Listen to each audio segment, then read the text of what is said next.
Why do we need the mind management?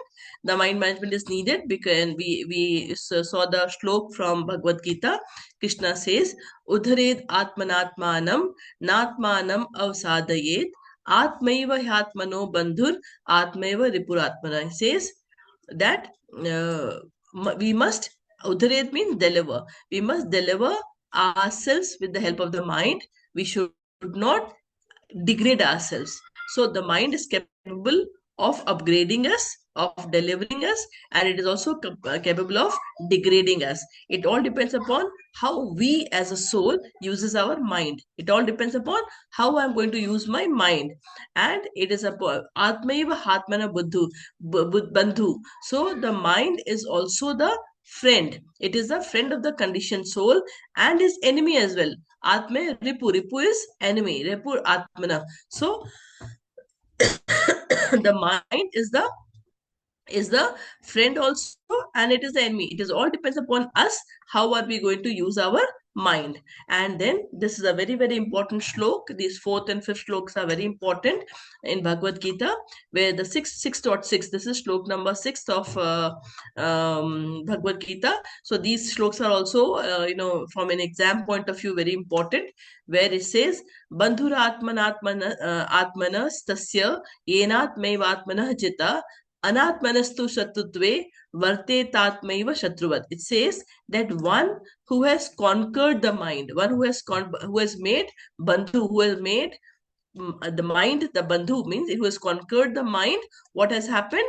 It becomes the mind is the best of friend. So someone who has jita means conquered. Someone who has conquered the mana is mind. Someone who has conquered the mind, then it is the best friend.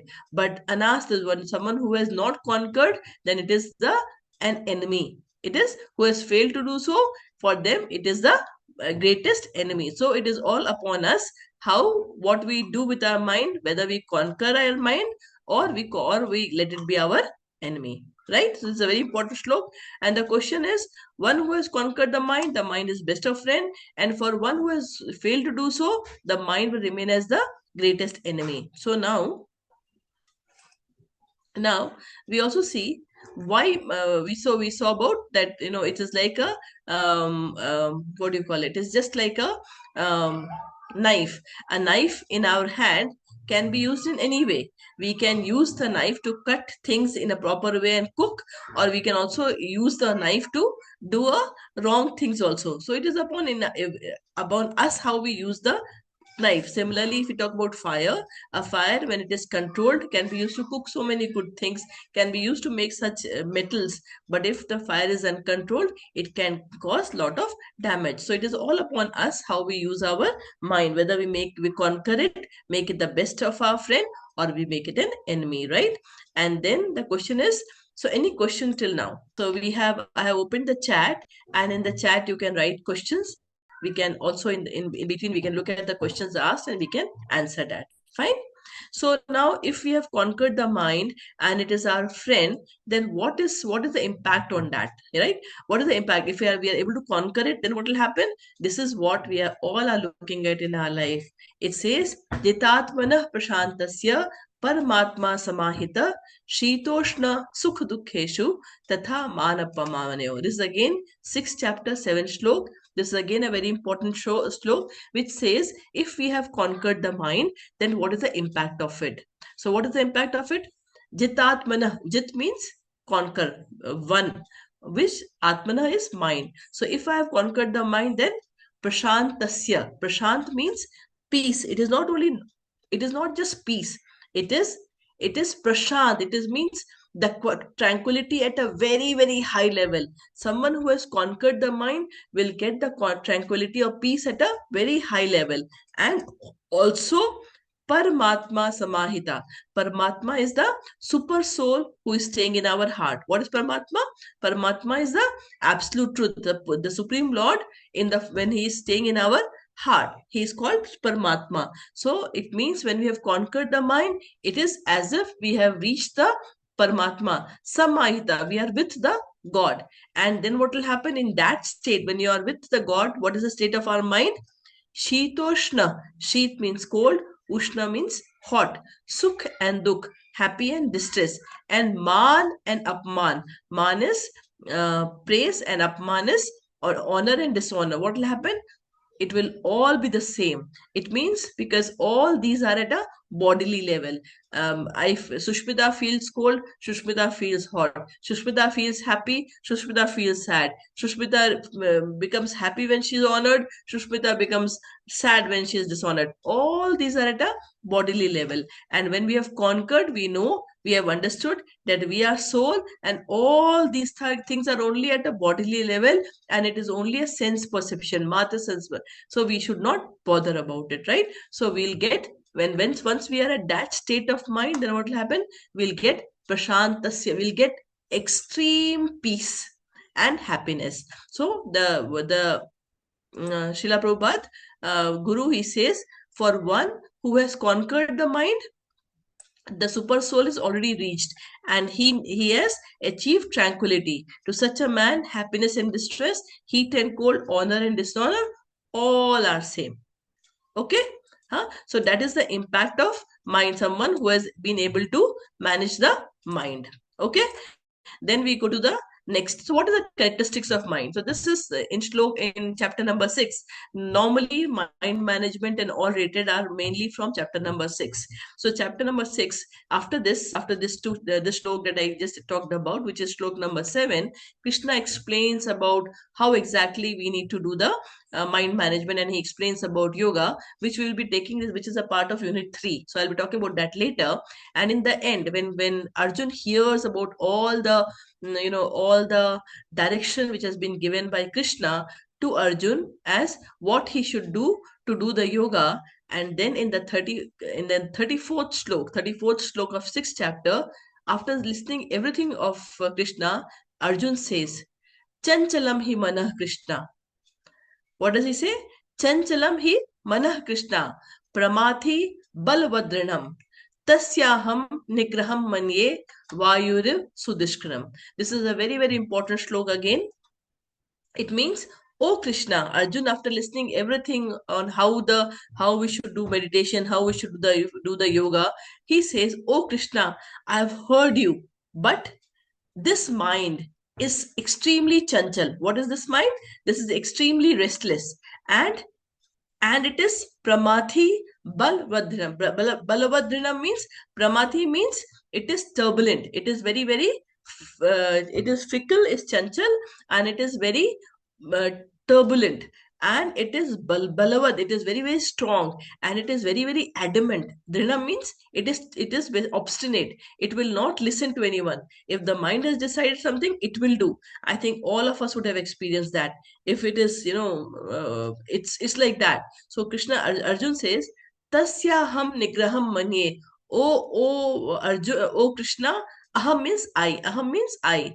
I believe. Nigraham means to control, to subdue. I believe. Manye means to believe. I believe that to subdue, to control the mind, Vayu Riv Sudishkram. It is as difficult. It is as difficult as controlling the wind.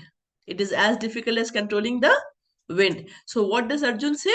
Arjun says that chanchalam hi manah Krishna pramathi balvadram. So it is based tasyaham nigraham manye vayuniv sudishkram. So he's Krishna. Arjun says, oh Krishna, the mind is extremely restless. It is turbulent, it is obstinate, and it is very, very strong. Oh Krishna, and to subdue it, I think is more difficult than controlling the wind. I don't think I can control by yoga, because chapter 6 is about dhyan yoga, and Krishna and Arjun says, by dhyan yoga alone, I don't think I can control the mind, because it is as difficult as controlling the wind. Okay. And then Krishna responds to it. And then Krishna says in the next slok, which is slok number 35, Krishna says to Arjun, asanshayam mahabaho, mano durnigraham chalam, abhyasena tu kaunteya, vairagyen cha grihatam. Asanshaya. What you are saying is, I don't doubt. Absolutely right. Asanshaya. There's no sanshaya. There's no doubt about it. Mahabahu is Arjun. He is addressed as "O mighty armed one." He's extreme, he's a great warrior, right? Mahabhava is to address to Arjun. "O Arjun, I 100% believe you that the mind, man, durnigraham, it is impossible, it is, it is undoubtedly very, very difficult to control it, because it is chalam, it is very fickle, it is very restless. But you can control it. How can we control it? By abhyas, by practice. By practice of few tools, we can control it. To Konteya, O son of Kunti, we can control it by abhyas and by vairagya chakra. So these are the two methods by which Krishna explains that the mind can be controlled, right? So we know how important it is to control the mind. Why do you think we need to control the mind? So that we attain liberation. Yes, we actually come To out get of. aligned our mind with, yeah, to get aligned with Krishna consciousness. I mean, to ease our mind, to be at par with, to be ever in Krishna consciousness. Yes. So we have to control the mind, so we can be with Krishna. We can go back to home, back to Godhead. Because who are we? We are a part of, we are part and parcel of Krishna. We are spiritual beings, right? This is what we read in the last class. So we are spiritual beings, part and parcel of Krishna. But we have come here because we wanted to enjoy away from Krishna. So if we want to go back to Godhead, then we have to practice, so we have to control the mind so that we can get liberated, that is rightly said, and we can be with Krishna, right? That is our answer. So now, so this is what is the reply from Krishna to Arjun. Yes, Krishna said, "O mighty armed son of Kunti, it is undoubtedly very difficult to curb the restless mind, but it is possible by suitable practice and by detachment," right? Now let us look at, I'm sure you all must have studied dilemma in detail, the first chapter. Yes, yes, yes. Yeah, so then Yeah. I'll just summarize it. So we all know Arjun as a great warrior, right? Arjun was the greatest warrior. He was such a great warrior that even Lord Shiva wanted to test him. And then what he did, Lord Shiva came as, he dressed as Kireta, and he came to test Arjun. And he was so happy by the valor of Arjun that he actually gave him the Pashupati Astra that was given by Shiva to Arjun. But same Arjun, who was so strong, one of the greatest warrior, he on the battlefield of Kurukshetra lost his composure. He, because of compassion and anxiety, his situation was that his limbs was trembling, his body was trembling, his mouth was drying, his skin was burning, his gandiv, his bow was actually slipping, he was unable to stand, and his mind was reeling. He was unable to control his mind. So such a great warrior as Arjun had this condition because of compassion and anxiety, right? All of us in some or different situation faces that even today, right? Then he was seeing, there was no enjoyment in victory. Many of us, when we achieve something, we want to share our achievements with our family members, with our friends. Rather, we work very hard to get, so that people can see where we are. And same was the condition of Arjun. Arjun was trying to, if I get the whole this, that if I win this whole war, he's going to show off his wealth. And then he realized, whom will I show off? There'll be no one left. There'll be no enjoyment. Whom I'm going to share my happiness with when everyone will be dying? I know as soon as I take up my Gandhi, I'm going to kill everyone. Then there'll be no one to show off. So all of us also feel happy when we buy a new sari or buy a new dress or buy a new car. We want to take that around so that people can see, and oh, why this person has bought a new car, or this person has got a new iPhone, or this person has got. But this is our mentality. But then Arjun realized, no, no, what will I do after getting everything? Everyone will be dead. With whom will I share my happiness? There'll be no one to even party with, right? And then what happened? He was worried about the sinful reactions in killing his kinsmen. He was worried that what will happen. His worry was, what was his worry? That, you know, fine, I am intelligent. You, Krishna, you are with me, but the the sons of Dhritarashtra, they don't understand that they are going to do a biggest sin in all this. They are going to do a big sin. So what he's worried about is, if knowingly if I go and kill, then it will be sinful. And because we understand that what this is, so I'm ready to get killed. I'm ready to go to forest and live by begging, but I don't want to fight. Even if they give me 3 worlds, I'm not going to fight. He was worried about the sinful reaction, and then he was worried about destroying the family tradition. And then he saw in the battlefield there were 5 generation of people who was there. There were 5 generation. Who are the 5 generation? He saw his great grandfather, great great grandfather. He saw his father-in-law. He saw his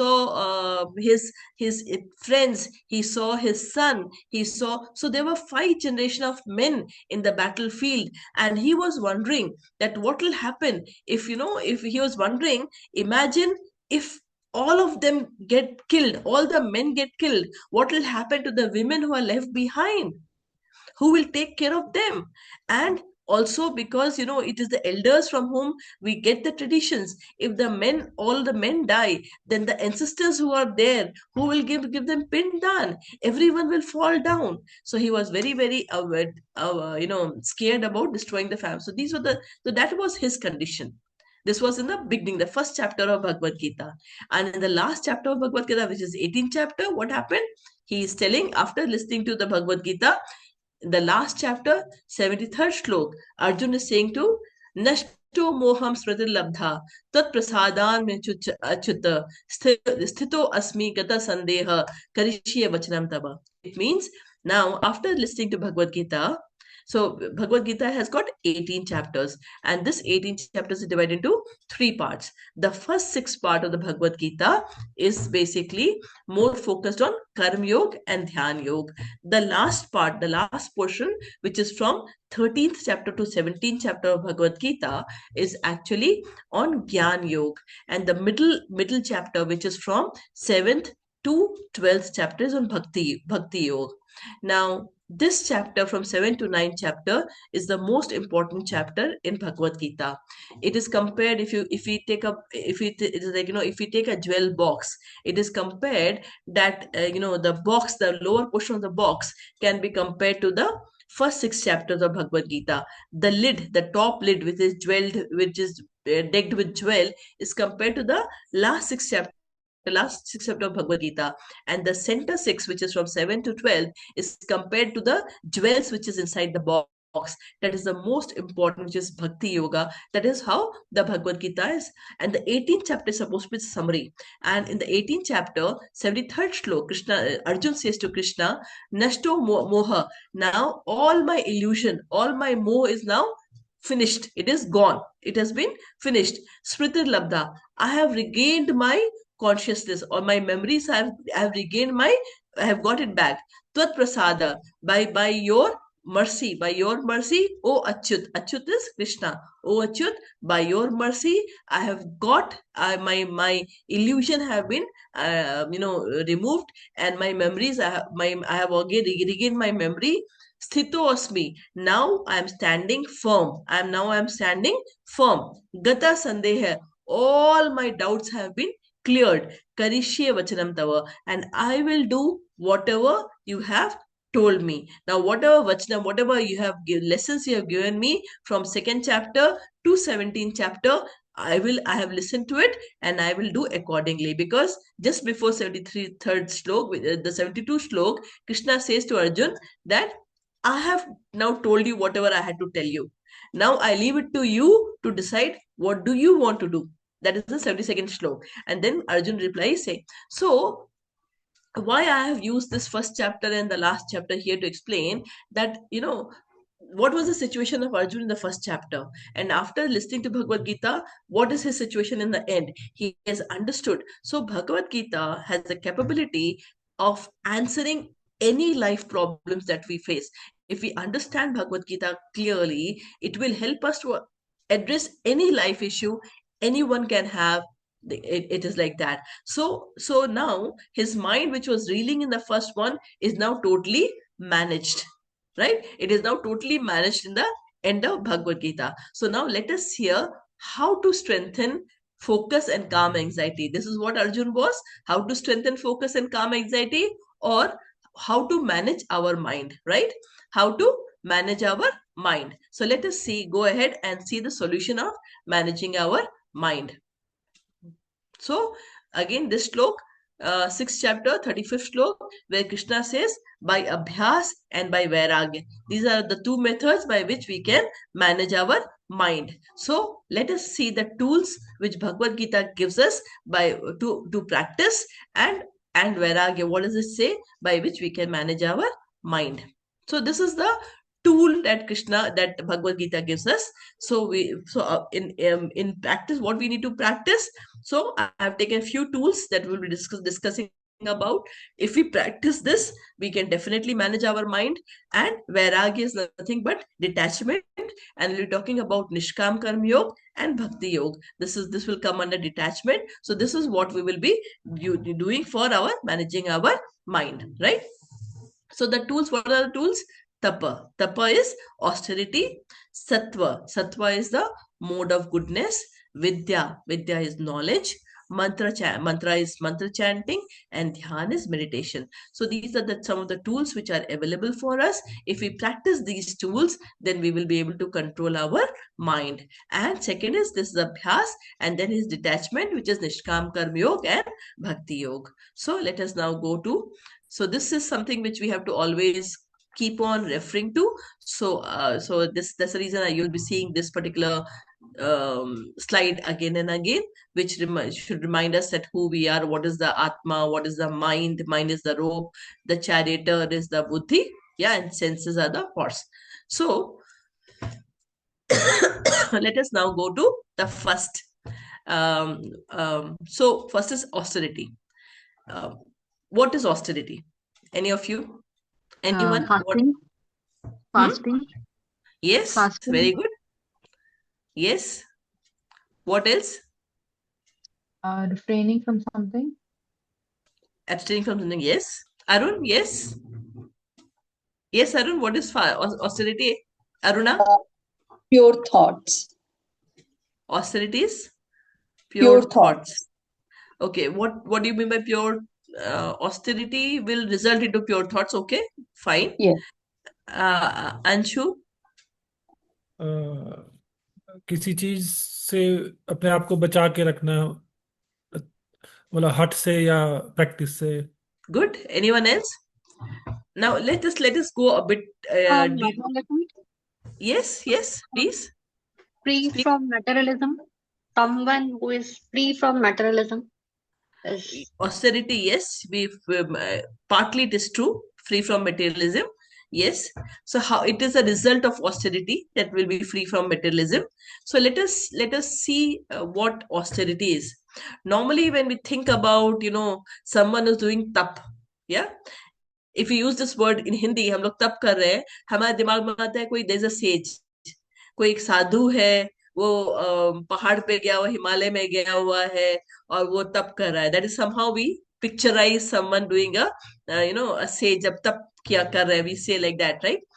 But or we think about someone standing in 1 feet somewhere in Himalayas and doing that. That is a picture that comes to our mind as soon as we talk about tap. Yeah, a sage standing in 1 feet and doing prayers, meditation, right? Okay, now what austerity is for us today? All of us are very, very weak by mind, very, very weak. We are so weak today that if it is cold, immediately we want a heater to be on, right? We keep heater in our house that okay, immediately बहुत ठंडा है, heater on करो. If it is hot, we immediately want AC to be on, right? We don't want to गर्मी है, गरम है, it's okay, पसीना निकलेगा, but no, but we want immediately AC to be on. That is a leisure that we want.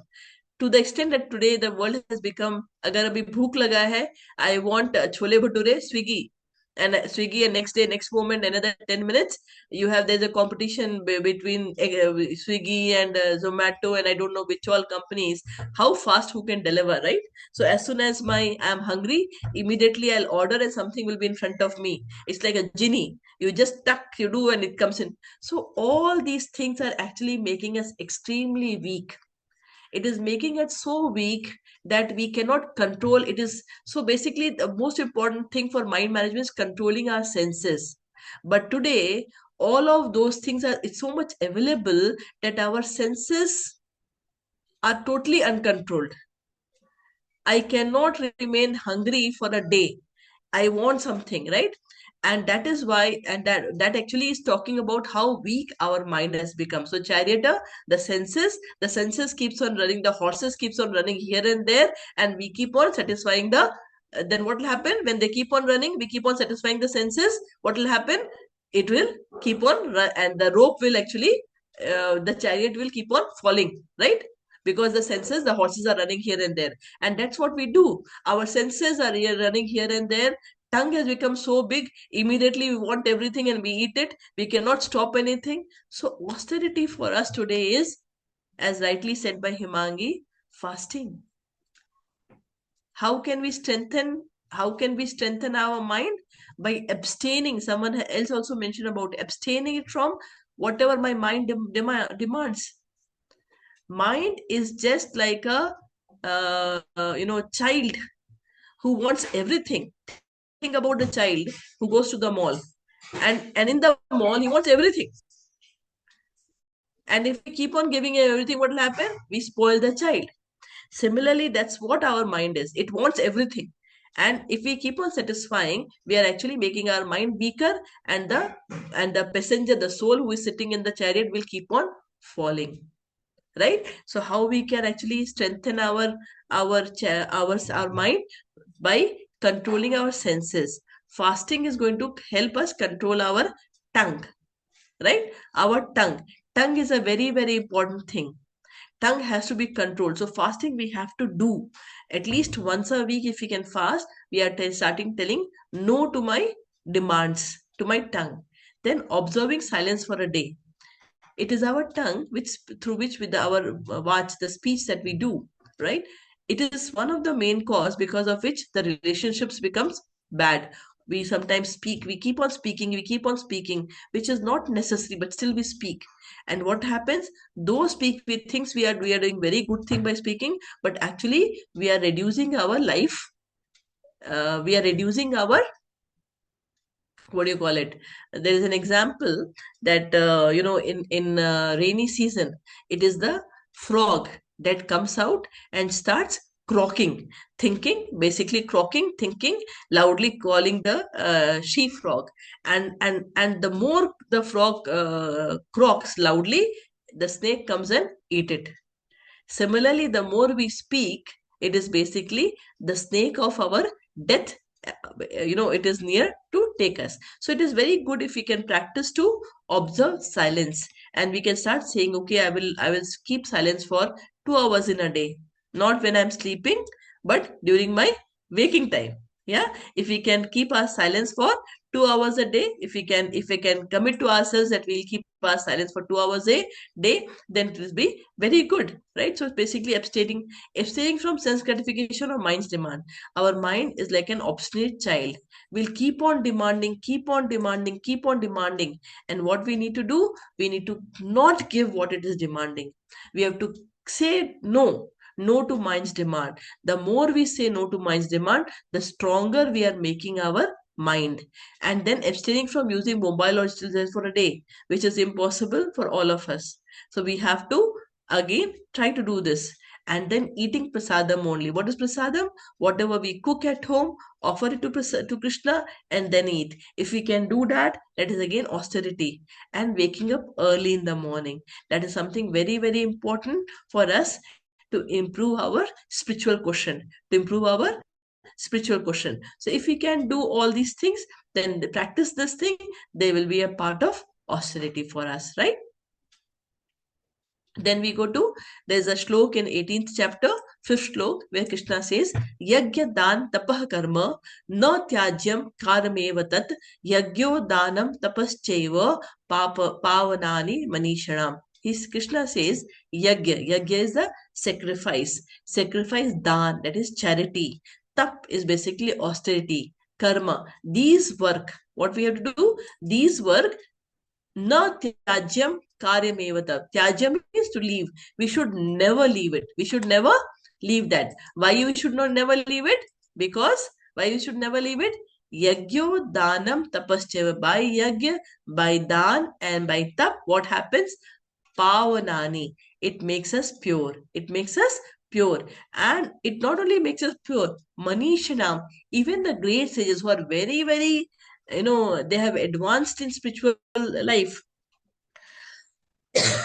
even those people get purified by yagya, dan and tap. So Krishna says that we should never leave it. We should always give charity. We should always perform yagya. We should always do austerity, because that will keep on purifying us, right?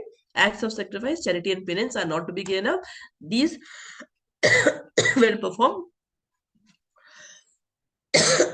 indeed, sacrifice, charity and penance purify even the great souls, right? Then in the 17th chapter of Bhagavad Gita, Krishna explains about austerity of body, austerity of mind, and austerity of body, austerity of mind, and austerity of speech, right? So let us look at what is the austerity of, let's look at this one. So here, this defines the austerity of body, 17.14. What do you say? Deva Dvij Guru Pragya Pujanam. Dev Dvij Guru Pragya Pujanam Shocham Arjavam Brahmacharyam Ahimsa Cha Sharira Tap Uchyate. Sharir matlab body. Tap means austerity. Uchyate is said to be. What is the austerity of body said to be? Dev. Dev is to worship the Supreme Lord. Dvij. Dvij means Brahmins. Guru means Guru. Pragya means anyone, like elders, like mother, father, teachers, or anyone from whom you are receiving the Vedic knowledge. They should be pujanam, they should be worshipped, because they are the one from whom you get the right knowledge. And then shocham means cleanliness. Cleanliness not only of external cleanliness, but also internal cleanness, cleaning from inside. Shocham. Arjavam means simplicity. Arjavam means simplicity. There's no need to show off. Live as simple as possible, because when you are living simple, then your mind is not distracted on a lot of other things. So simplicity helps us to focus on simple living, high thinking. Then we have more time to focus on something which is more valuable. Brahmacharya means celibacy. So we know, as per our shastra, we have divided our life into it is basically the varnashram, varna and ashram. And we says we have a brahmacharya. Ashram is, we have a brahmacharya, grihastha, vanaprasth, and sannyas. So there are 4 ashrams in our life. The brahmacharya ashram is normally from 1st to 25 years, which is brahmacharya ashram. We have to maintain celibacy. It means during that time we should abstain from sexual relationships, and it is only after marriage, when it is allowed, we should do it. And also it should be limited. It should be only with the the scriptures, like the way we should live. So that is what is brahmacharya. Ahimsa is non-violence. So this is what is the austerity of body. So Krishna says austerity of body consists of worshipping the Supreme Lord, the Brahmins, the spiritual master and superiors like father and mother, and in cleanliness, simplicity, celibacy, and non-violence, right? So this is the austerity of body. The next is austerity of speech. How we should speak. How should be our speech? It says anudvega karam vakyam. Anudveg means it should not be agitated. Whenever we speak, it should be very polite. It should not be hurting anyone. Anudveg, it should not be agitated. Karam vakyam, the word spoken should be satyam. It should be truthful. Priya, priya means it should be pleasing. Hitam, it should be beneficial to whatever you're speaking. We should not just speak, it should actually help someone. Swadhyaya, our speech should be used for swadhyaya, means studying studying what? Swadhyaya is basically studying the Vedic literatures, and abhyasanam for practicing the Vedic literatures. Chavya cha evam bhagyam tapochate, and that is what is basically called the austerity of speech, right? So austerity of speech consists in speaking words that are truthful, pleasing, um, pleasing. What is here? I don't know. Pleasing, then beneficial and not agitating to others, and also in regularly reciting Vedic literature. That is why our speech has been given. And then 17th, 16th slok of the 17th chapter talks about austerity of mind. Manah prasada saumyatvam maunam atmavinigraha bhava samshuddhir ityetat tapo mana uchate. Manah prasada, it is basically the what is the mana is basically mind. Prasad is what? Satisfaction. Saumyat, we should not be duplication. Maunam is silence. Atma vinigraha is self control. Bhava samshuddhir is basically purification of one's existence. This is called the austerity of mind, and this can only happen. Satisfaction means we have no desires to enjoy the for sense enjoyment. When we can only have satisfaction when we don't have any desire for sense enjoyment, right? That is, then only we can have satisfaction. Then simplicity, no duplicity, like talk x here, talk y there. No, whatever you are, be honest and speak what you are. Yeah. Then gravity is basically maun, silence, self control, and purification of one's existence. They are the austerity of mind. And then the question is, conclusion, how austerity helps in strengthening focus and calming anxiety. So austerity actually trains mind to act by choice, not by impulse. Normally we all reply based on our impulse. So basically when we start practicing austerity, then we start controlling our mind. We think and then reply. We know what we want, then only we'll say. We will not just go ahead on impulse. It is more like charioteer and the wild horses. It is like strength training to the mind. It teaches mind to obey, not wonder, and focus, and help to focus. Every time we say no, we build mental muscle which strengthen focus. And austerity and anxiety arises from mental overactivity. When we practice austerity, we simplify life to reduce mental noise, reduce stimulation, less sensory overload, reduces desire, less anxiety, and strengthen self-control, less fear of losing control, right? So this is how it helps us to strengthen focus and calming anxiety. Any questions? Okay. So then we'll continue. We finished with austerity. So now we are doing what is the solution? How can we do mind control? One is austerity. Second is sattva, which is the mode of goodness. Now, what do we understand by the mode of goodness? Being Yes. kind. Being kind. Mode of goodness, being kind. Yes. Anshu? Is performing our day-to-day duty with align with the spiritual facts and directions. Doing our day-to-day Doing duty with aligned with spiritual facts and directions given by the Bhagavad Gita or Go. yes. Anything else? Anyone else? Eating vegetarian diet only. Eating vegetarian diet only. Yes. Sattvic. Yes.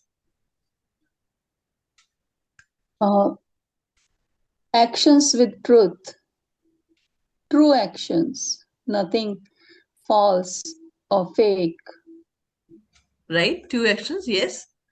What we feel is true. I mean, no duplicities. You mean, right? Yes. Yeah. Okay. Good. So let's go ahead and see what exactly. Let's see what do we understand by mind. Share again. Yeah. So what do we understand by sattva, goodness? So let me go to the next slide. Not able to make it big. What do we understand by sattva, the mode of goodness?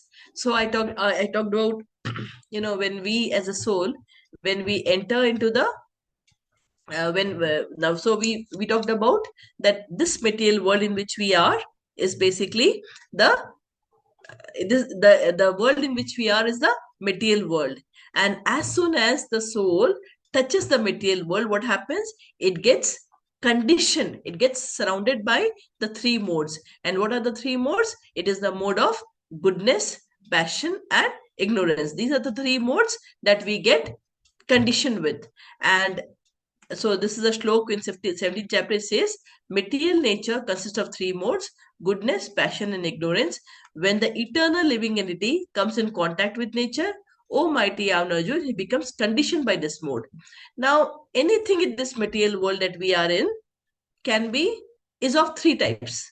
Either it will be mode of either it can be classified as good, as a part of goodness, or as a part of passion, or as a part of ignorance. So what I'm showing you is a from 17. So basically Krishna in the third part, which is from 13th chapter to 17th chapter, rather 18th chapter, he has spent 2.5 chapter on explaining the three modes of material nature, because that is why that defines our behavior.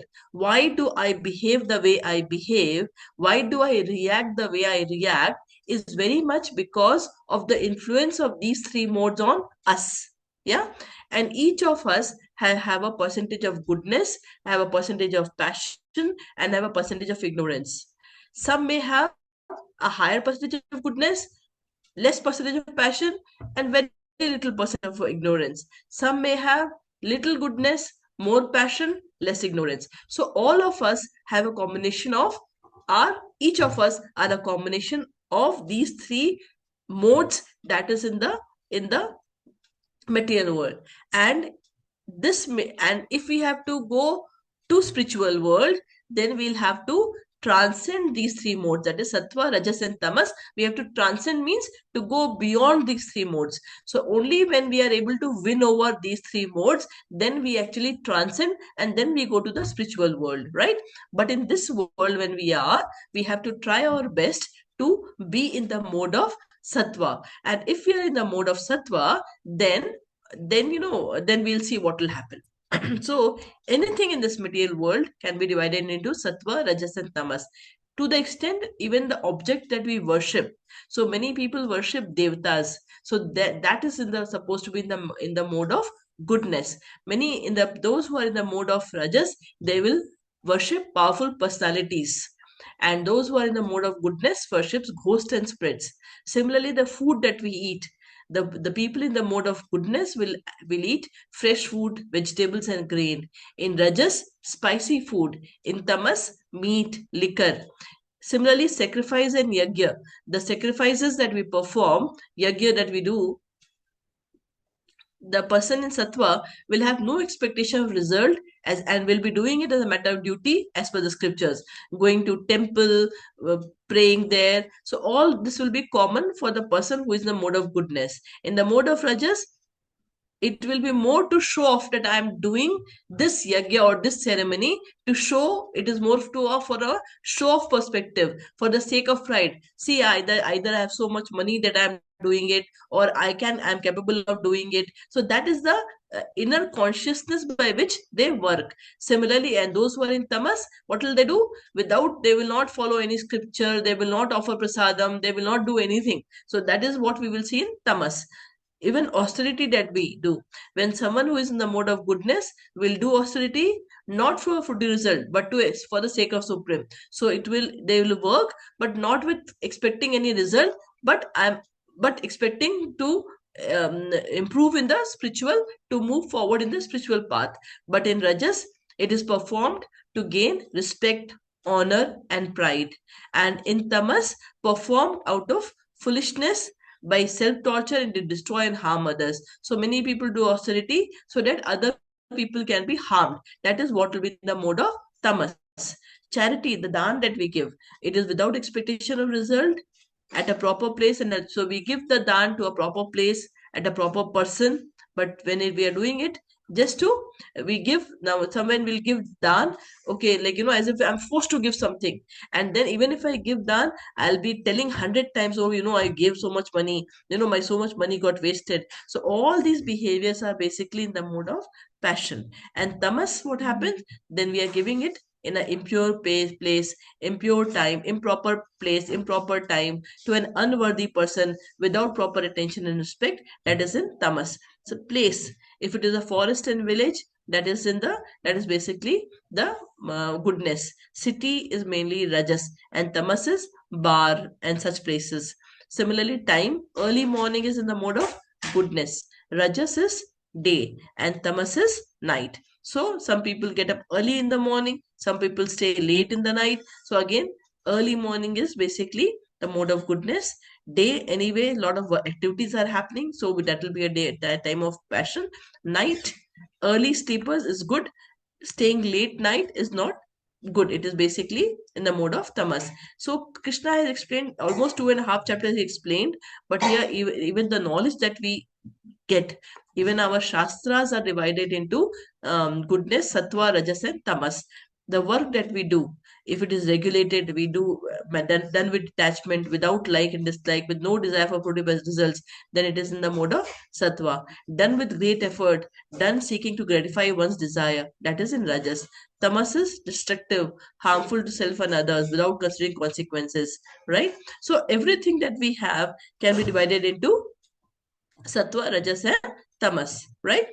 So the 14th chapter start is called the mode of material nature, and here Krishna says sattva, which is goodness. O sinless one, O Arjun, the mode of goodness, being purer than the others, is illuminating. Is illuminating means it gives us knowledge, and it frees us one from all sinful reactions. So if we can be in the mode of goodness, then it will free us from the sinful reaction. It means how we live, yeah, how we live, where we live, what we eat, everything comes into the mode of goodness. Then those situated in that mode becomes conditioned by a sense of happiness and knowledge. Sometimes we wonder, some people, they are always happy, not that they have everything, but by nature they are happy, they are satisfied, they have the knowledge. It is because they are mainly in the mode of goodness.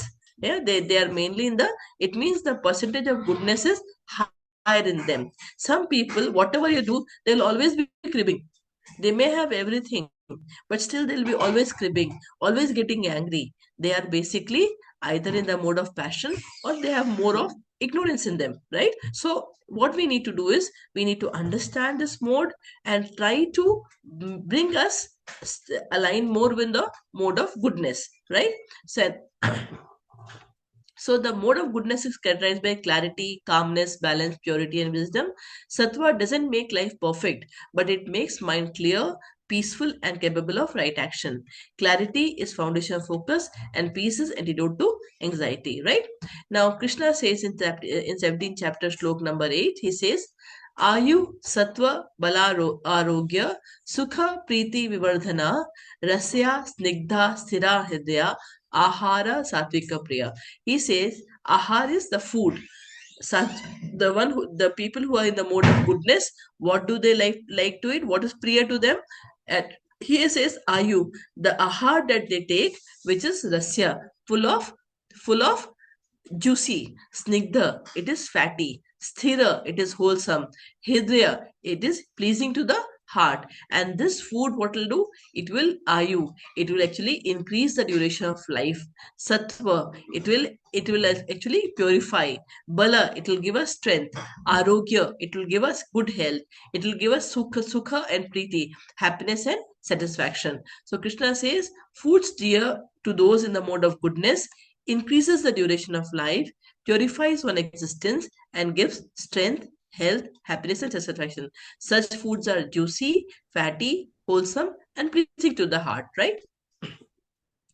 Then Krishna says in the ninth slok, Katvalam, Katva Amala Lavana Tuchna Tikshna Ruksha Vidahina Ahara Rajasa Yeshta Dukha Shoka Shokamaya Prada. He says that those ahar which is rajas, which is the mode of passion, it will give us dukh, means it will give us unhappiness, distress, shok, which is misery, and ama, it will give us disease. And what are those food? Which is katva. Katva means it is too bitter. Amala. Amala means it is basically sour.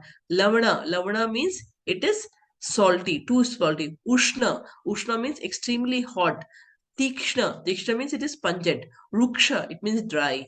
And Vidarhina, burning. So these are the qualities. If the foods have this quality, then it is characterized in the rajas criteria, and it will actually cause dukh, shok, and disease. So very, very important. And let's read the third one, which is 10th slok. It says, Yat yamam gatah rasam puti paryushitam chayat uchishtham api cha medyam bhojanam tamasa priya. Tamas is the people who are in the mode of tamas. They like what sort of bhojan they like, right? Which is yat yam gata rasa, which is prepared more than 3 hours before we eat. Puti, that is tasteless, it is decomposed and putrefied, and food which is consisting of remnants of untouchable things is dear to those who are in the mode of darkness. There's a saying in English that we are what we eat.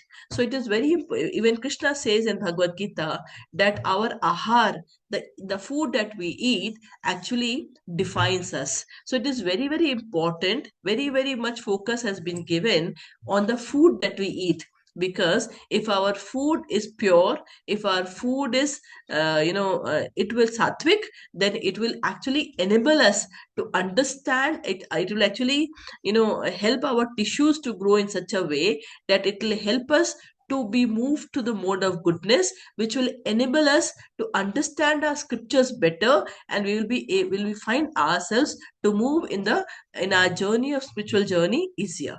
So if not, then let's look at that conclusion. How sattva mode of goodness help in strengthening focus and calm and calming anxiety. So basically, we can give an example of mind as a lake. So if we are in sattva, then the lake is calm and one can see the bottom of the lake clearly. In rajas, the lake is shaking. There's no clarity. And in tamas, the lake is muddy. So there's no visibility. And calm mind is focused mind, right? And sattva and anxiety can be compared to the cluttered disk.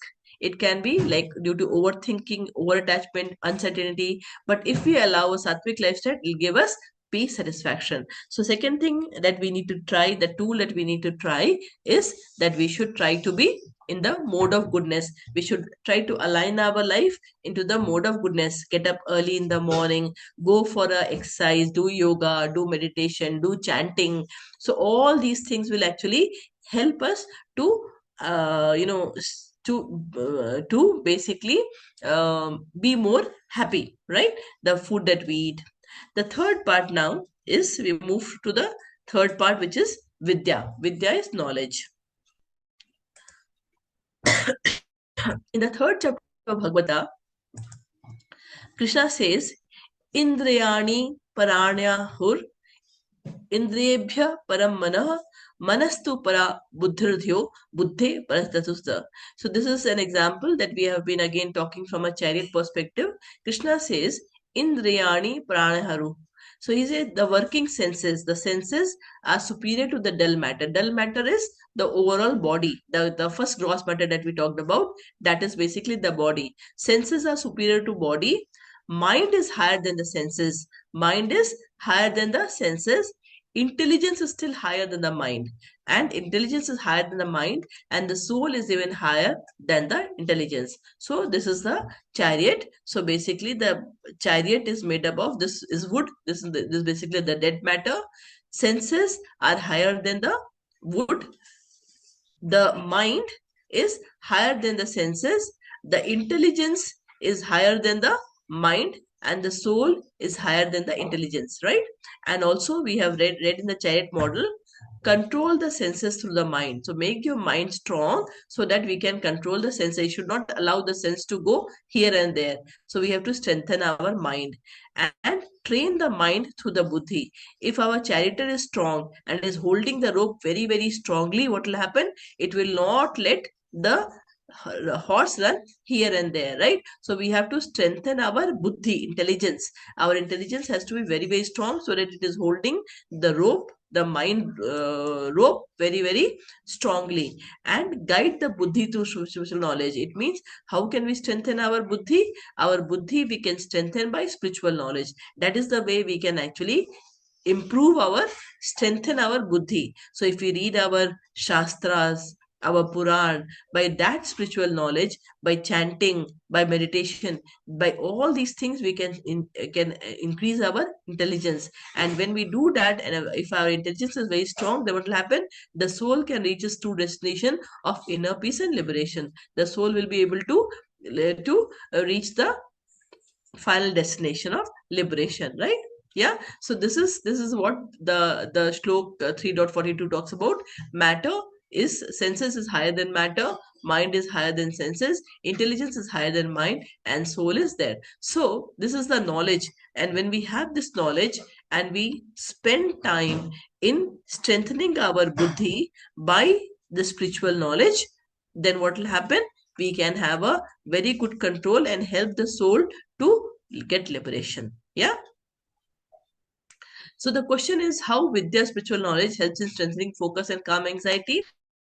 By spiritual knowledge, we strengthen our intelligence, which controls the mind, and which in turn control the senses. When the senses are controlled, then we'll have we'll have lot of peace in our mind, because mind will then get time to focus on other things. It will not be running on the desire of the external world, but it will be able to focus internally, or focus on something that you want, because it will be in your control, it will be in the control of the soul. So it will be able to focus on something that we want. So that's how the focus can be strengthened. And definitely when it is not, when the horses are not running here and there, then this journey will be smooth, and there'll be anxiety, there'll be no anxiety will be less, right?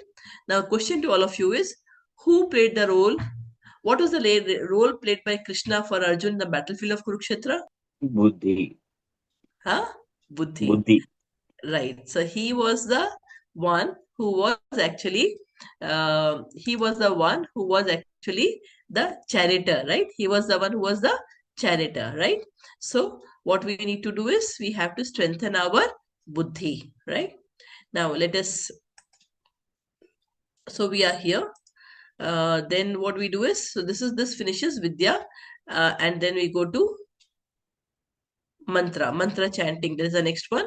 What is mantra? What is the man means? Mind, and tra means to free. To free the mind is mantra. So mantra chanting is basically next very, very important thing. That is what happens, as we talked about. Who are we? What is our real position? We are spiritual beings, right? That's what we talked about in the first class. We are spiritual beings, and what Krishna says in the 15th chapter, 7th shlok, he says, Mamaivansho Jeevaloke Jeevabhuta Sanatana.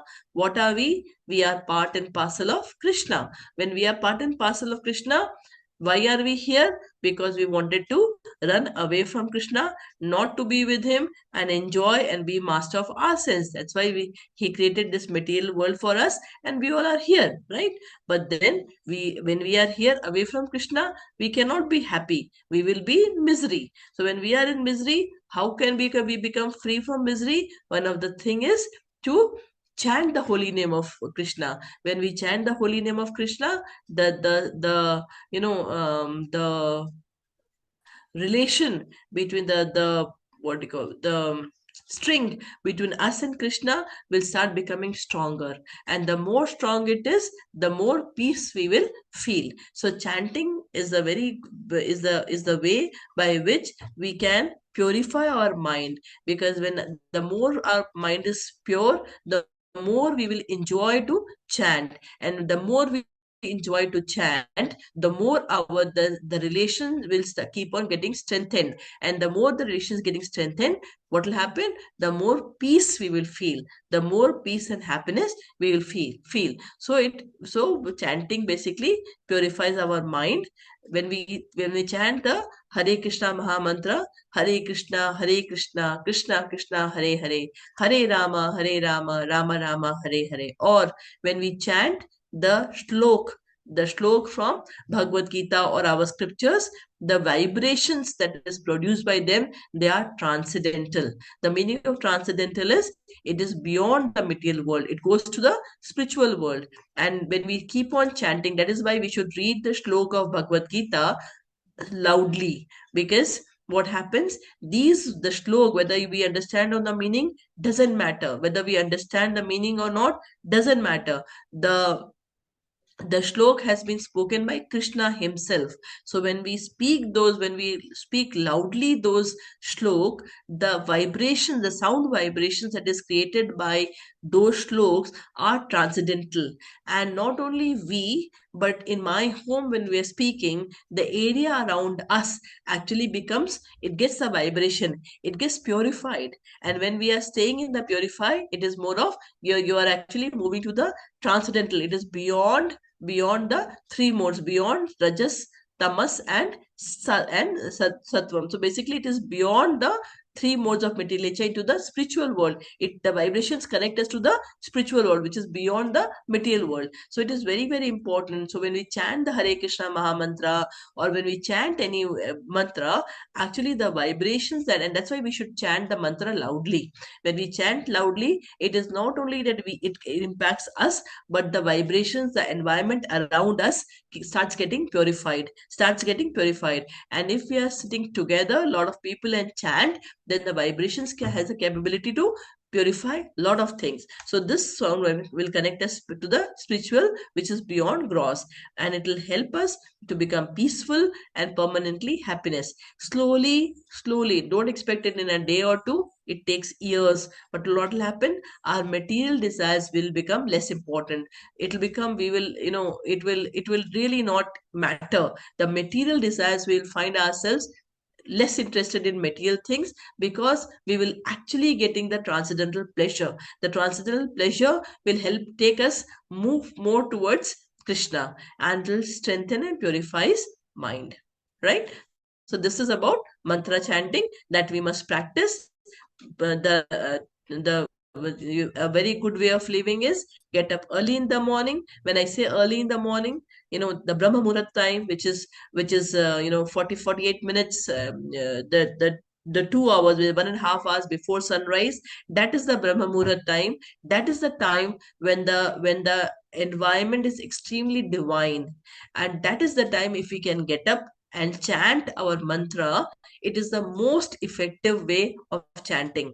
So early in the morning, in the Brahma Muhurat time, the Brahma Muhurat is basically do pahar. One pahar is 48 minutes. So basically, it is 48 into 2, almost, what do you call it? More than 1 hour, 40 minutes, something like that, from sunrise time. If we can get up and do our chanting, that is the most powerful time. And it is very, very easy at that point of time, because it is at that point of time, there's not much of motion. It is all peaceful, calm, everything is calm. So it is very easy to connect and connect to Krishna and strengthen our relation with Krishna. But chanting we can do throughout the day. But that is it's good if we can live that way. We can feel the presence of Krishna. Okay, then we go to the next one, which is dhyan meditation. So another thing, which is the dhyan yoga, the chapter that we are in, it is where Krishna talks about meditation. Now when we do meditation, of the super soul, the Paramatma in our heart. So what happens, it is again a very, very, very, very proven method to calm our mind. So we know, so this is something which we'll be dealing in detail in the third chapter, unit 3, where we talks about the calm, how meditation helps us to calm the turbulent mind. Meditation reduces restlessness, raising thoughts and distraction, mental stability.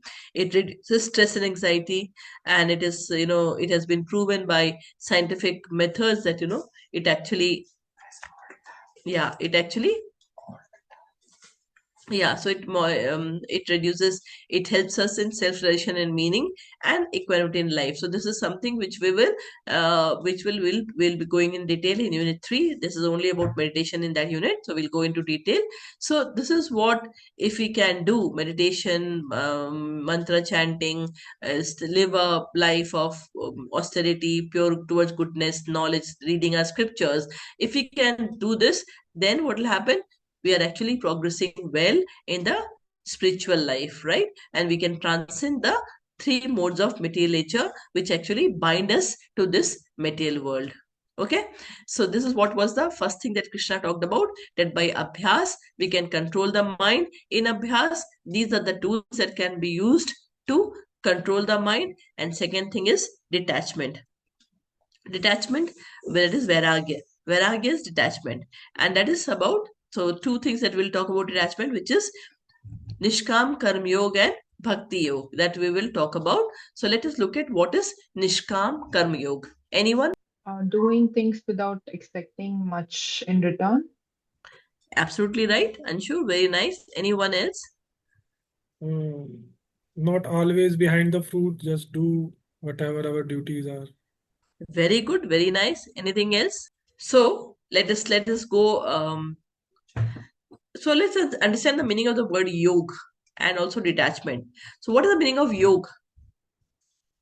We normally know yoga, but yoga, let's the right word is yoga. Yoga is in the English way. But what is the meaning of yoga? Anyone? Connecting. Very correct. Very good. So the word yoga, yes, Aruna? Addition. Huh?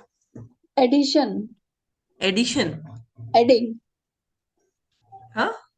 Adding. Addition. Adding. Yes. Yeah. Adding. Okay. No, actually, let's look at, no, it's not addition. What exactly is yoga is, it comes from a Sanskrit word called yuj. Yuj means to connect. Yuj means to connect. So yoga is to connect.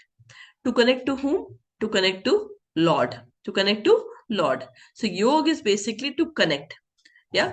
Now, and detachment means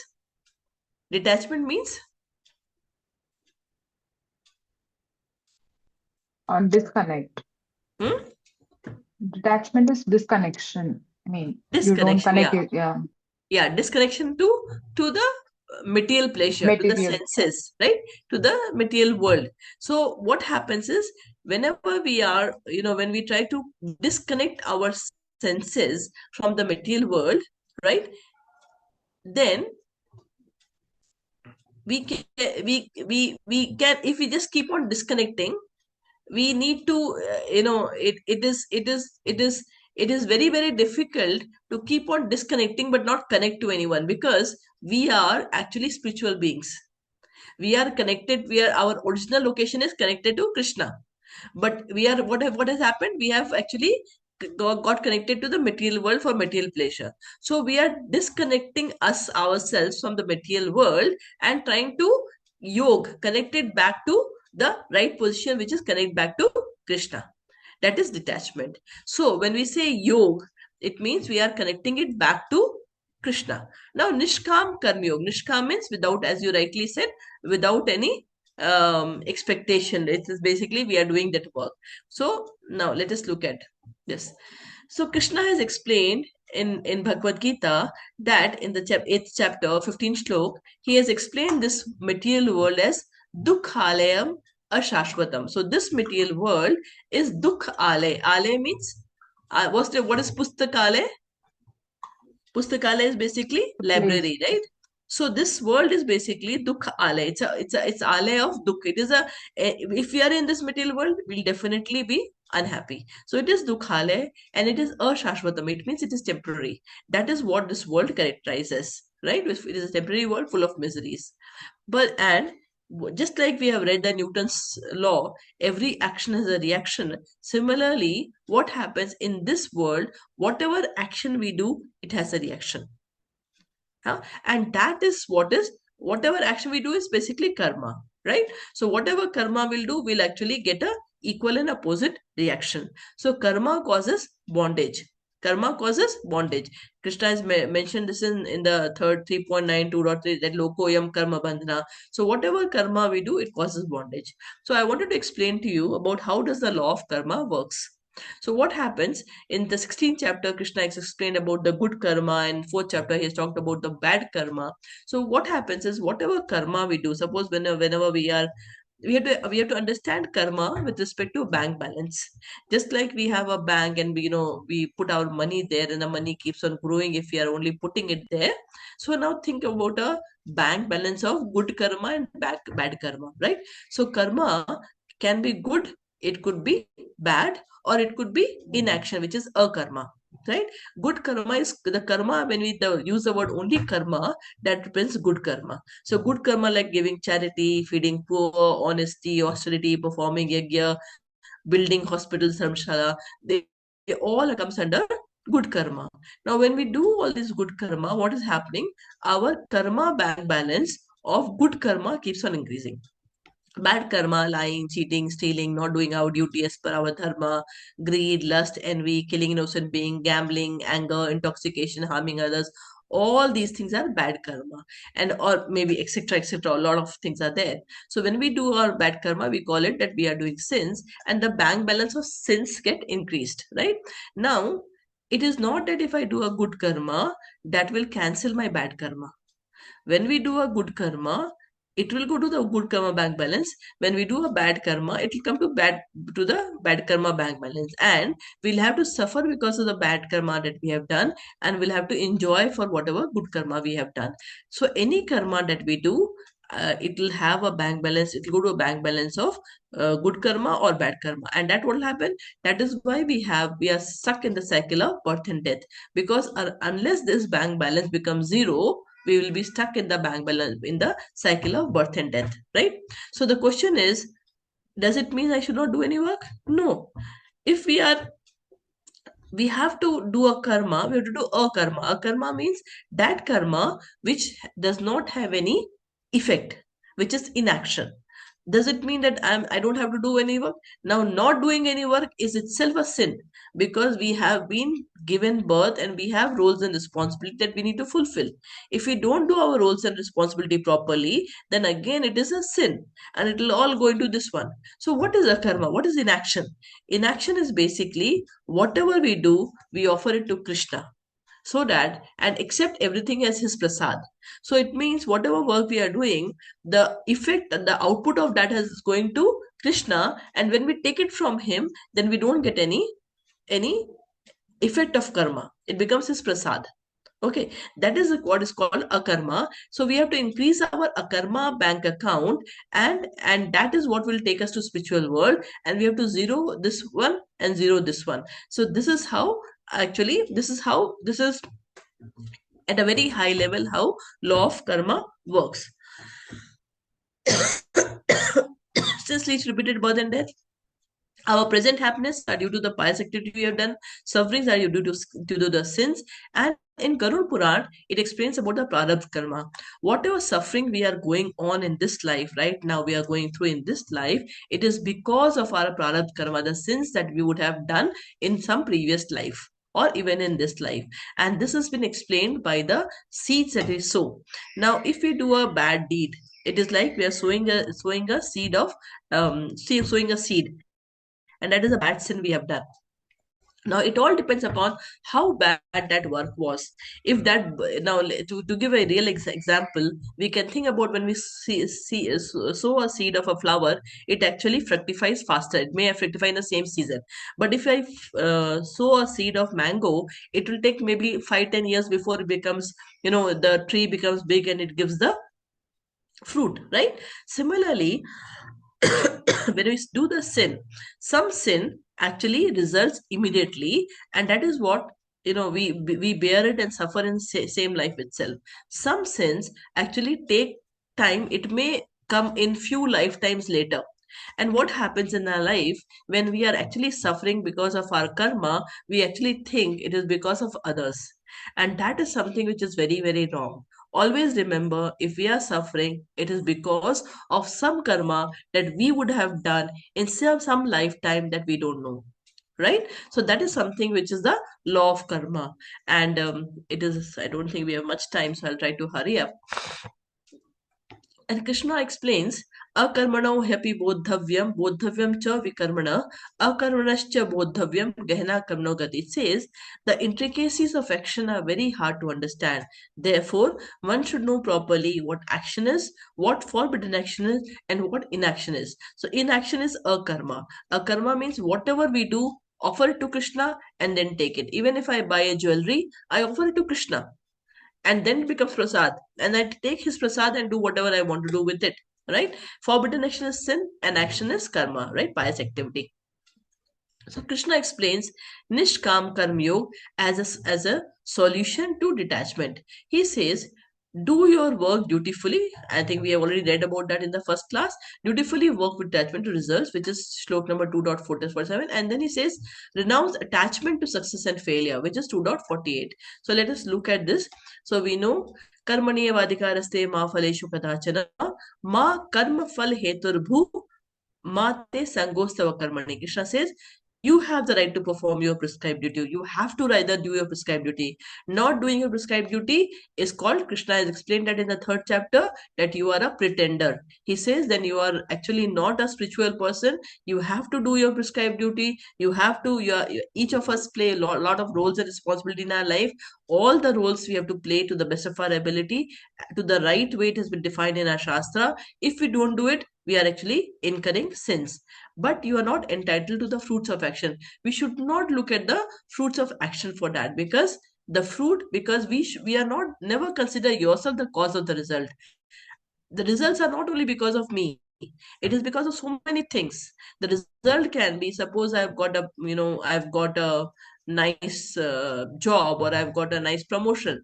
It is not only because of me, it is because of the support of the family members that gave it to me. It could be because of my last karma. It is also because of the ashirwad of our parents, the prayers that our parents do for us.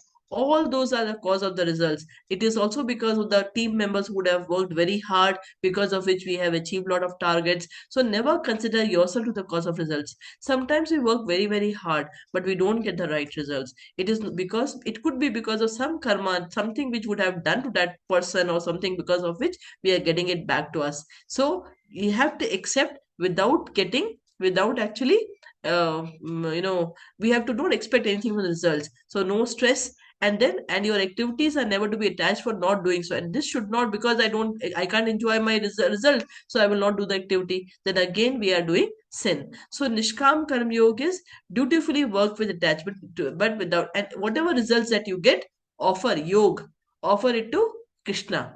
So Nishkam Karma alone, when we say, it is do your duty without expectation. But as soon as I say Nishkam Karma Yoga, it means whatever result that comes, if whatever we get after that, whatever, we have to give everything detached to the result. I'm not the result, but whatever I have got, I worked, I got my salary, give it to Krishna. Don't be attached to it. Got it? That is what, if we can do, that is detachment, right? So Krishna is teaching Arjun to act without greed, fear, or ego, and renounce the outcome. And whatever outcome, renounce it. But if anything, like physically we get, or we just offer it to Krishna, then take it because we have to do our duty. For that, whatever we want, we take it from him and use it. Second, so Nishkam Karma Yoga is renounce, and second thing is renounce attachment to success and failure. We will have success, we'll have failure. Huh? It is, failure is not just because you worked very hard and you did not get the result. No, you may have worked very hard, but it is a lot of other factors which could be causing for your failure. So accept it. It means something else is also, maybe Krishna wants us to do something else. Yeah, so we think this is the best for us, but Krishna has some other plans for us. So because of which, although I have put my best, but I'm still failing again and again, right? So with that mindset, we should live. Perform your duty equipost, with no equipost means do no expectation of success and no attachment to success or failure, O Arjun. But that doesn't mean that failure means I just give up. No, you will have to continue working, O Arjun. Abandoning all attachment to success or failure, such equanimity is called yoga. Okay, so this is Nishkam Karma Yoga. So it reduces anxiety by not being obsessed about the result, remove stress of comparison, focus on effort, not outcome. Purpose in life, work becomes meaningful, not burden. Your final purpose is to focus on Krishna. But yes, because of our role and responsibility, we have come here. We have to do our duty. We are doing so. Just live life like that, and then it becomes very peaceful. and it becomes happy, right? So this is what is about Nishkam Karma Yoga. Any question? Any question? If not, then we go to if not, then we go to Bhakti Yoga, right? So let me go to Bhakti Yoga. Bhakti Yoga is basically, this is the middle part of Bhagavad Gita, which is from 7th chapter to 12th chapter.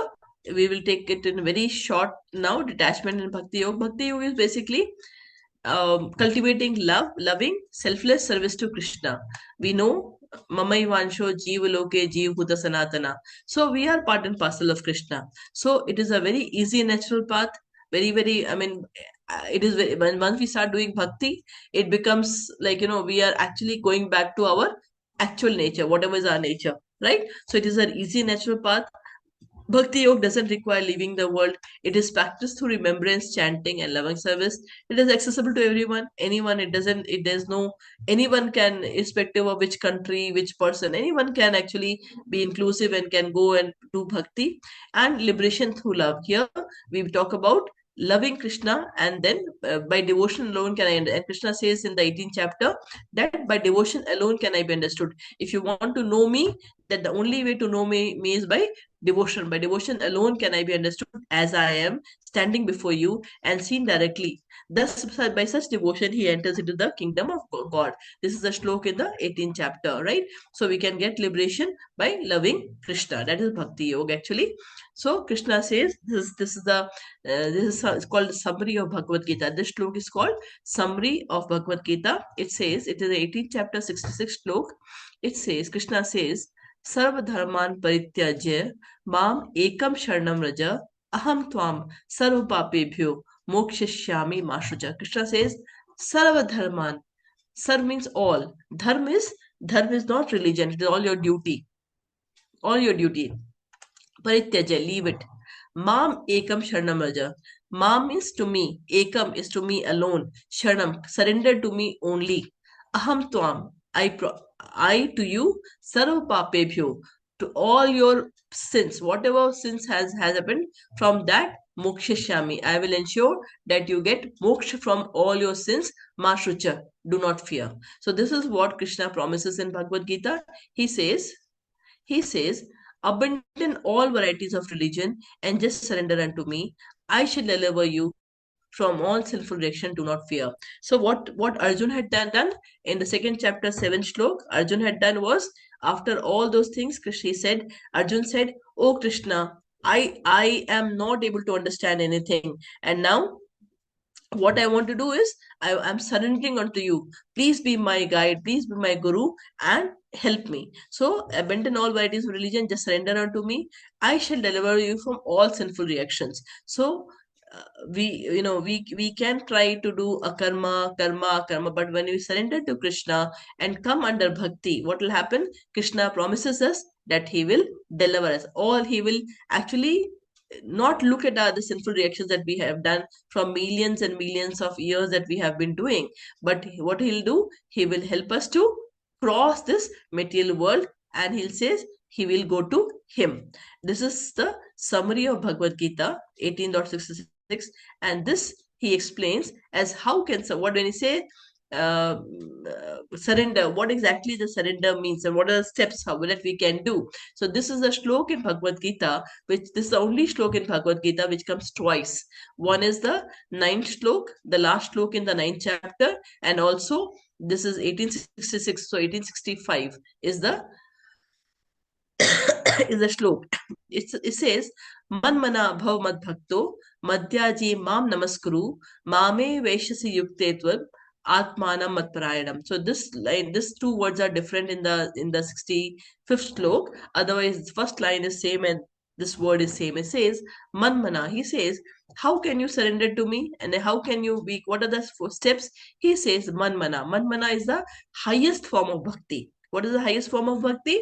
It is manmana. Manmana means think of me always. Think of me always. This is called the essence of Bhagavad Gita. This shlok is called the essence of Bhagavad Gita. It is manmana. Manmana means think of me always. And who are the highest devotee of Krishna? The highest devotee of Krishna is the Gopis and Gopa of Vrindavan. They are the highest devotee of Krishna. And he says, you be like them. They are the one who could not live without thinking of Krishna. Whatever they do, whatever they, for them it was eating, sleeping, talking, everything was only for Krishna. So Krishna says, Manmana, think of me always. And the example of that is, be like the devotees of Gop and Gopis of Vrindavan, right? So that is the one thing. Then he says, if you cannot do that, if you cannot think of me always, then what you do? Bhav mad bhakto, then be my devotee. What is the meaning of my devotee? That is the next slide I will talk about. So if you cannot be like the gopis of Vrindavan, the gopas of Vrindavan, then what you do? Be my bhakt. So we'll talk about that in the next slide. Then be my devotee. So if you cannot be my devotee, then what you do? Madhyaji, worship me. Worship me means every day decorate Krishna, light lamp for Krishna, show incense stick to Krishna. So worship me. If you cannot even do that, yeah, then what you do? Mam namaskuru. Go come and give obeisances to me. Mujhe pranam karo. And what will happen? Mame veshasi yuktetvam. And when you do like that and you connect to me, atmanam mat parayanam, surely you will come to me. Being completely absorbed in me, surely you will come to me. Engage your mind always in thinking of me. Become my devotee. Offer obeisances to me and worship me. Being completely abandoned in me, surely you will come to me. So this is what is the essence of Bhagavad Gita, right? So these are two very, very important shloka of Bhagavad Gita. And then when Krishna says, become my devotee, what is the meaning of becoming my devotee? Becoming my devotee means chanting the mantra meditation, chanting the Hare Krishna Maha Mantra, glorifying Krishna, doing kirtan for Krishna. That is one of the chanting. Before chanting comes hearing, because the first in this bhakti, basically the principles of devotional service, the first is hearing about Krishna, Shravanam. Only when we hear about something, then we understand, then we relish, and we do it. So chanting comes later than hearing. First is hear. Only when you hear, you know what to do. So reading Bhagavad Gita, Krishna Katha, Bhagavatam, Srimad Bhagavatam, among the Puran, the Mahapuran is Srimad Bhagavatam. So Bhagavad Gita is what Krishna has spoken. There are 700 shloks which Krishna has spoken. And what is Bhagavatam? When Krishna says this slok, Sarv Dharma Pratyajya Mam Ekam Sharanam Vraja, Aham Tvam Sarvapapebhyo Mokshashyami Mashrucha. When Krishna says, he says, surrender unto me. So how to surrender is actually Bhagavatam. It says how exactly, how you can. So Bhagavatam is all Krishna's story. How exactly Bhagavatam is, how the great devotees, how exactly it has happened. And actually Bhagavatam, if you ask me, is our history. If you can see how exactly the creation happens, how the Manu and everything. So it is very, very interesting to read Bhagavatam. So Shravana, hear Bhagavatam, listen to the Bhagavad Gita, chanting, do the mantra meditation, glorify Krishna, remember Krishna, constantly remembers of Krishna by listening to Krishna Katha, Archanam, worshiping, deity worship, offering flowers, or offering flowers, offering incense, then then Sevanam, serving devotees. So there are basically 9 steps. When we do all those things, we are actually doing the devotional service to Krishna, and that is what is the meaning of being devotee of Krishna, right? So this is what is about Bhakti Yoga. So when we do Bhakti Yoga, what happens? When we actually progress in Bhakti and get attached to Krishna, automatically we find ourselves detached to the material world. And as Krishna says, surrender to me and he'll take care of ourselves to us. So that's what actually happens, right? So this is what is the Bhakti Yoga. Any questions? I'm with this, I'll close the first part, that is strengthening focus and clarity, calming the anxiety. So any questions, any clarifications that you have till now, you can ask me, and then we'll move to the last topic of today. Yes, Anshu, tell me. My question is, from where we can start? We start with detachment, or we start with the connection with God? How to start? um, uh, Connection to God will automatically cause detachment. So you can't start with detachment. The first step to start is chanting. That is the first thing to do. Now when we start, so basically it's a journey. Spiritual, no, spiritual path is basically a journey. So what happens is, like, all of us are hearing about Krishna, right? So when you hear about Krishna, you understand how to connect. And when you first, okay, this is what is Gita telling us, this is what Krishna tells us. When you understand that, the first thing you have to do is start getting up in the morning, or whatever time, whenever you can, chant. The more you chant, you get purified. Normally, as a process, when we start chanting, Krishna will discourage you. That is a normal thing. You start chanting, something wrong will start happening, and you will say, oh, okay, I start chanting, this is what is happening. No, it is actually, he'll discourage you that no, no, don't come to me, don't come to me, don't come to me. And it's upon you how strong is your feeling and how much strong you want to get connected to him. So continue your chanting, continue your chanting. It takes years. It takes time. Continue doing that. And then once Krishna accepts, then he is ready to become the charioteer for Arjun. So he will never leave you. He says, don't worry, if you come to me, I'll take care of you. But then when you are trying to go to him, he will always see how strong your intention is. That he'll keep on testing. And at that point of time, you should not stop. You should not let that deter you from going towards him. Yeah. And your question, Anusha, the thing is, you have to start by chanting, hearing. And if you have, very important is, if you have any iskon or any satsang going around you, you must go and attend the satsang, because association is very, very important. When you come into the association of devotees, you start listening, because we don't see God by our eyes, because we don't know. Our eyes are totally, what do you call it, it is so impious. Our senses, our eyes are so impure. It does not have the capability of seeing Krishna. What we will go and see a statue with two eyes, and we'll go do pranam and come back. We cannot understand the deity. We have to hear. It is hearing. It is when you hear Bhagavatam, when you hear Gita, you actually understand, and that is how you see the deity. So for hearing, you have to have an association. You have to have, if you have any association, if you have any satsang, ISKCON temple or something, go and listen. It's the best part about them is there's always a proper, the stories are going on. They have a very nice, follow the process thing, and that actually helps us to gain knowledge. That's why Vidya is very important. When you start getting knowledge, when we try to read Bhagavad Gita on our own, our senses are so impure, we cannot understand it. You definitely need a spiritual master, a guru, to explain you. Imagine when we are growing, when we took even for English, for maths we wanted a teacher, for science we wanted a teacher, for history we wanted, all schools we had teacher. When such small things we wanted a teacher, how can the knowledge which is spoken by Krishna can be understood by the stupid imperfect senses that we have? It cannot be. So we need a guru who is self-realized. We have to be very careful on choosing the guru, because the guru has to be self-realized. If the guru is not self-realized, then you don't know the knowledge. So it's very important to have, go on association, understand, just keep on listening. The more you listen, the more we get purified, the more we chant, that will help us to move forward. Automatically, all these things will happen in the life. But always remember that Krishna will never like that you don't do your duty properly. We have to do our duty properly. We have lots of roles. We have a role of a daughter, a mother, a a manager, or a teacher, or whatever role we have in our life. We have to play it very nicely. If you're not doing it, then it is a sin.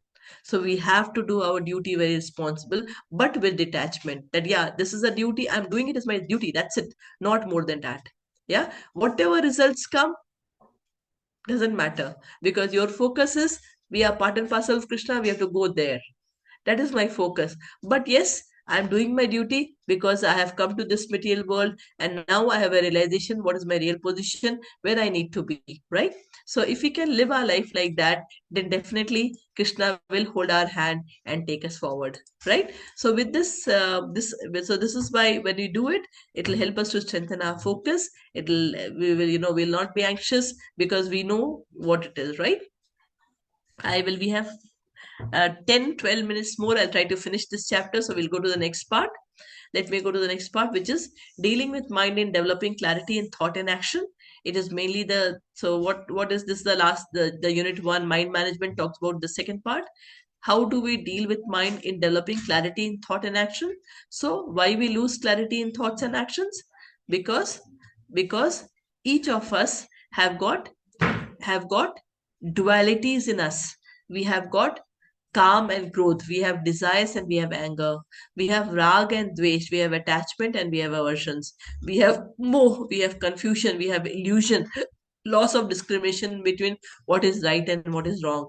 So we have to deal with our internal battles, and all those internal battles, because we are, like, our senses are impure. We'll have, all of us have this.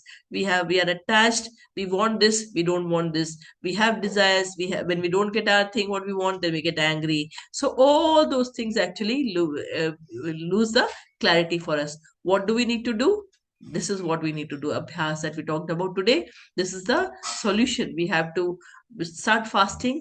We have Ekadashi twice a month. If you can do fasting on Ekadashi, don't take grains. That is simply, it will be very good. If you can move to goodness, ensuring that we need sattvic food, especially if you can do it without onion garlic, that will be great, because we can, Krishna says, you give me patram pushpam phalam toyam yo me bhaktya prachati. So put whatever you prepare at home, ensure that that we offer it to Krishna. It should not be with onion and garlic. Offer it to Krishna, take it as prasad. We add tulsi leaves to that and then offer to Krishna and eat it. Yeah. Vidya, knowledge. Gain knowledge by reading Bhagavad Gita, Bhagavatam, listening. The more you hear, there are so many good lectures that we have in YouTube also. You can listen to that lecture. So you gain knowledge. The more you hear, the more you're able to see, because seeing is through hearing. Chanting is the way to connect. To meditation is again the way to connect. So once we do all these things, abhyas, what will happen? We'll move in our spiritual life. We'll start feeling more peaceful, more calm, and we'll be able to focus more on something. Our desires will slowly start getting reduced. Desires towards the out to the material world, the desires to enjoy, all those things are nothing but wastage of time, and our precious time and money, right? Another way is how to deal with mind and get clarity in thought and action. So this is something which we can do: distance, determination, devotion. So this is how we saw. Now when we are deluded, what happens? Our mind is always looking at this. Mind and senses are very, very close, and when mind and senses are very, very close, senses are always trying to look at the outer world and wants to enjoy, and that mind will say, okay, come, let's do this today, come, let's do that today. So mind and senses, the mind will always keep us tempting.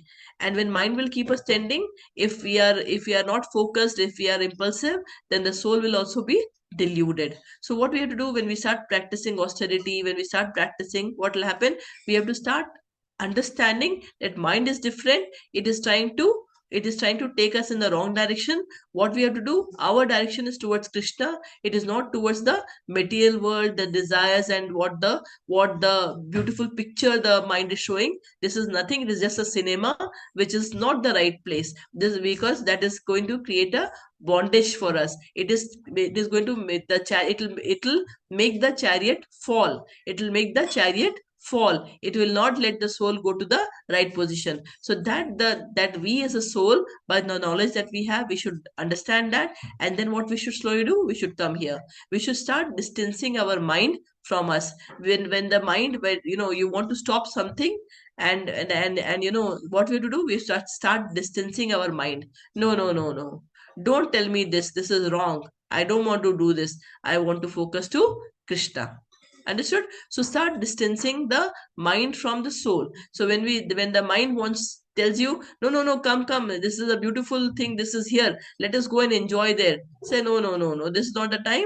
Like all of you are doing today, Sunday evening, I don't want to go and for a party or something. What I want to do, I want to listen about Krishna, right? So this is how you distance your mind and start focusing your mind more towards Krishna, right?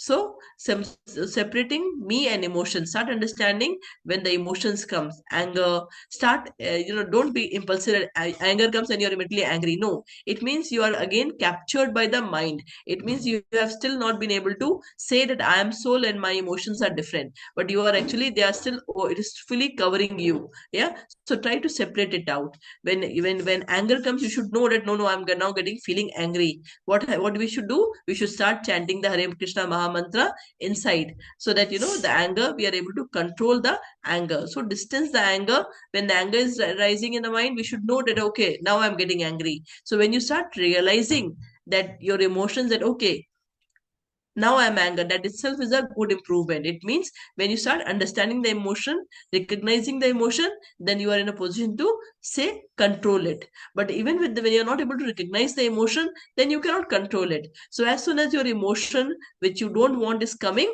immediately in the mind start chanting the Hare Krishna Maha Mantra, keep quiet, and start telling that no, start talking to your mind, no, this is not, I don't want to get angry. Why I'm getting angry?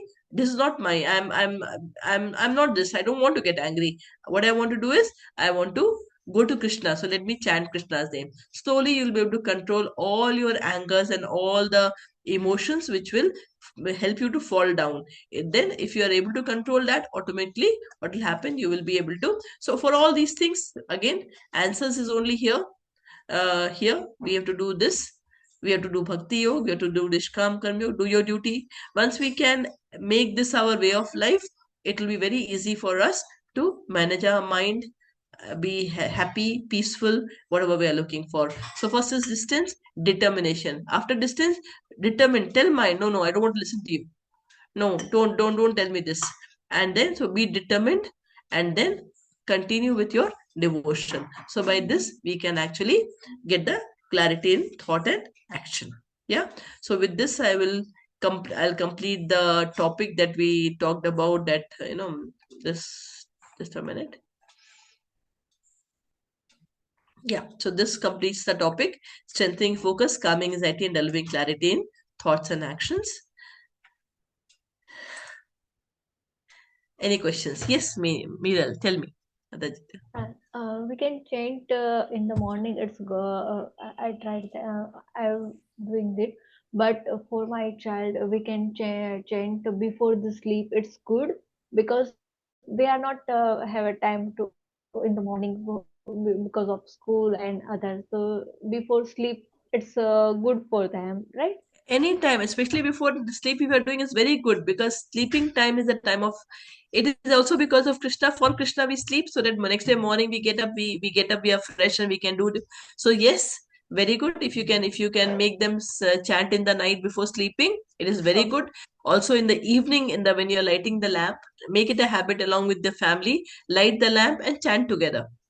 Yeah, Okay. so automatically the spiritual power in the house will go up, right? And it is a very good practice of chanting and sleeping, because what happens when you think about Krishna, chant and sleep, it means in the night also, it is your bhakti is continuing, and you get up, you will notice that in your from your mouth also, you will get up in the same mood in which you had slept.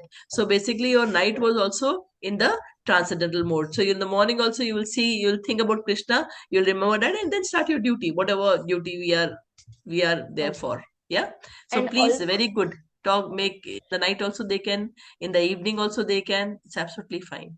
okay. Yeah, And Gita sloks we can read or daily one or two sloks at night. It's okay, or any absolutely, daytime. It's only any time in the day you can do, okay. and night also is very good. Before sleeping you're doing, it's very good, you'll have a very peaceful sleep, you'll have a very undisturbed nice sleep, so it's very good time. Okay, thank. Okay, Mataji. If not, yes, and Anshu. Not a question, just asking.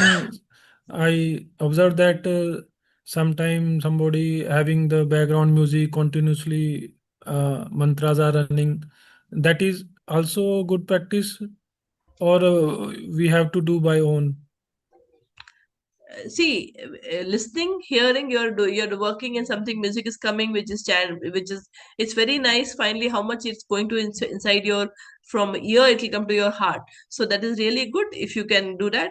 But practice your own chanting also. Just hearing is not enough.